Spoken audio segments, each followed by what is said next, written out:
Listen, ẹ gbọ́ mi. the great Apostle Babalola Apostoli Babalọlá ni went to preach the gospel in a demonic town. wọ́n lọ wàásù ìrere ní ìlú ẹ̀mí òkùnkùn kan.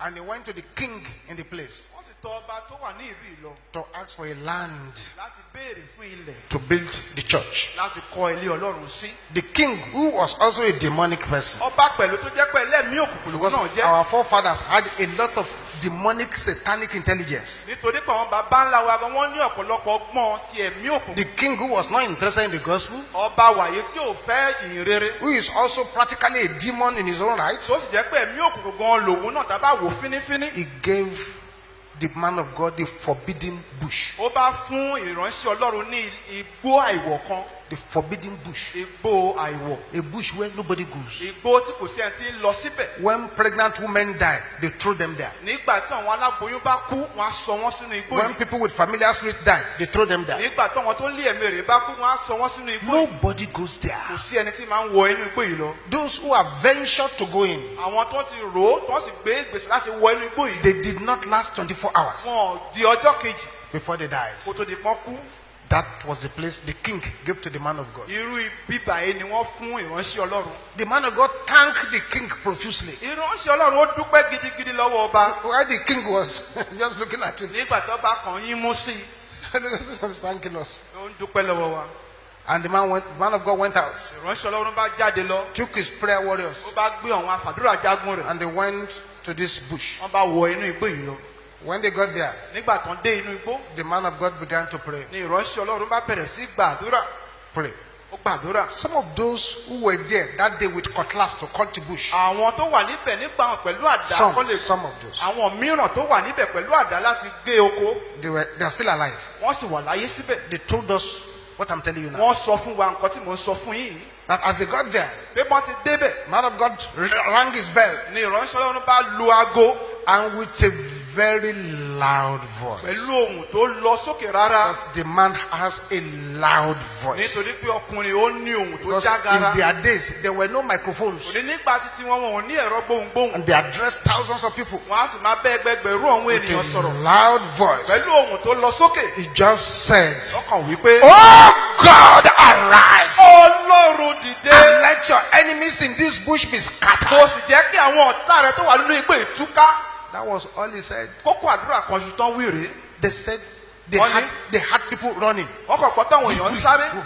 Legs of people running. Wọ́n pọ́ táwọn èèyàn ń sáré. And they were running, they were colliding on each other. Bẹ́ẹ̀ náà ń kọlura wọn. They felt that people were falling and rising up. Wọ́n gbọ́ pọ̀ gìrìgìrì ẹsẹ̀ wọ̀ wọ́n èèyàn ṣubú Confusion wọ́n dìde. inside the bush. Rúdurùdu rúkèrúdò wà nínú igbó yìí. Some were jamming themselves into the trees. Àwọn mìíràn ń kọlu igbó, wọ́n ń kọlu igi. But he said they never saw anybody. Ó ní ṣùgbọ́n àwọn ò fojú rí But ẹnikẹ́ni. they had the sound Ṣùgbọ́n wọ́n gbọ́ ìró of the scattering. àwọn ẹbọ ìwọ̀nyàn ṣe ń túká. I'm praying for somebody Mo here. gbàdúrà fún ẹnìkan níyìn. Your prayer today Pé àdúrà rẹ lọ́jọ́ shall òní. release confusion into the camp of your enemy. Rúdurùdu sínú àgọ́ àwọn ọ̀tá rẹ̀. In the name of Jesus. Ní orúkọ Jésù.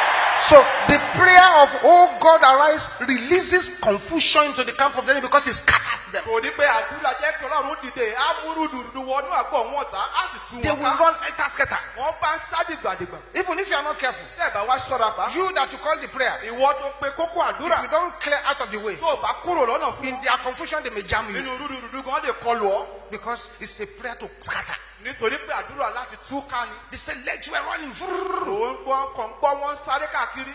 After some time, Lẹ́yìn ìgbà díẹ̀, there was a calm, ìdákẹ́jẹ́ wà.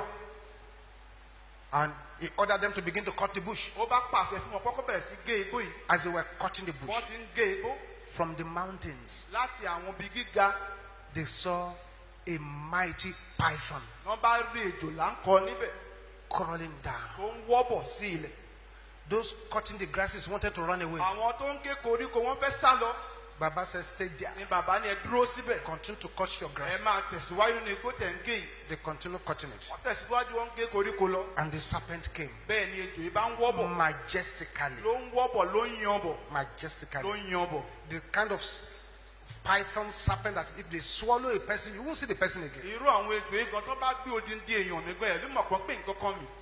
And the serpent did not go to any of those guys cutting the grass. ejò ò sì lọ bẹ́ẹ̀ ẹnikẹ́ni nínú àwọn tó ń gé igbó yìí.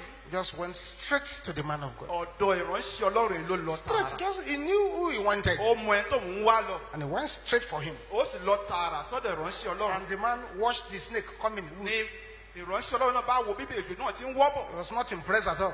kò tiẹ̀ wú wọn lórí rárá And rárá. as the snake approached, bí ejò ṣe dé tòsí wọn. he just said, ó ní let the fire. jẹ́ kí n ná. Another prayer point now. ó kó àdúrà mìíràn rè o. Different from let God èyí arise. tó yàtọ̀ sí jẹ́ kí ọlọ́run kó dìde. Let the fire jẹ́ kí n ná. of the God of Elijah ti ọlọ́run Èlíjà fall upon this kó serpent. bàlẹ̀ ejò yìí. And it was as if electricity passed through the ṣe serpent. ló dàbẹ́ pé iná mọ̀nàmọ́ná la àárín ejò yìí kọjá. Just dried up. bẹ́ẹ̀ ló gbẹ. May any serpent assigned against you dry up. ejò tí wọ́n yàn sí ọ kó gbẹ. They must dry up. wọ́n láti gbẹ. They must dry wọ́n up. láti gbẹ.